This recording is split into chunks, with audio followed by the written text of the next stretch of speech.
Well, Juneteenth is tomorrow, and in honor of commemorating emancipation reaching Texas, two unlikely groups came together for the first time on the plantation of their ancestors in Crawfordville.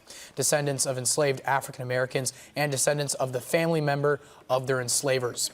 Our Sydney Hood was at Liberty Hall, the home of Alexander Hamilton Stevens, the vice president of the Confederacy, and shares with us the importance of coming together.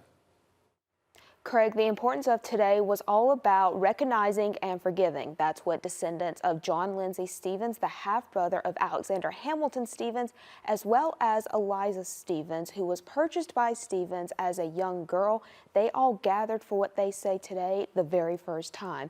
It comes in the spirit from Martin Luther King Jr.'s I Have a Dream speech on the March of Washington, where he hoped one day on the red hills of Georgia, the sons of former slaves and slave owners will be able to sit down together at the table of brotherhood. Today, 60 years later, that dream became a reality. Through the quietness of downtown Crawfordville, and they'll know we are Christians, sounds of music echoed, followed by a prayer. And to love our fellow human beings as ourselves. In Jesus' name we pray. Amen. Embracing unity. How very good and pleasant it is when kindred live together in unity. We have chosen to be a family, and we've chosen to spread that hope that we have for all people to come together in love. Love once deemed impossible is now possible. We embraced each other. They were very welcoming to us. We were very welcoming to them.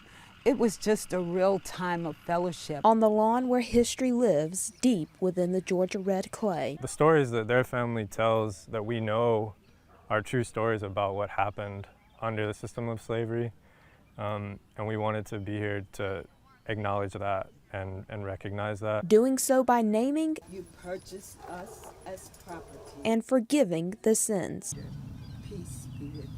And I really would just hope that we could continue to have more honest conversations about what the system actually was for the people that participate in it on both sides of it. That's the idea. In a lot of senses in terms of a reconciliation and an acknowledgement of hurtful things that were done in the past. Given hope for the future. It's promising to think about what that could lead to if it happened more often and on a larger scale. It starts when one hand joins another. It's good, it's always good to love and to extend a hand. You know, it may be slapped the first time, but leave it out there and one day it will be embraced. It really was cool to see these two families come together as one. They gathered at the graves of both Eliza Stevens and Alexander Hamilton Stevens, and the history really could be felt all throughout the afternoon. A really powerful gathering there ahead of Juneteenth. Thank you for that coverage, Sydney Hood.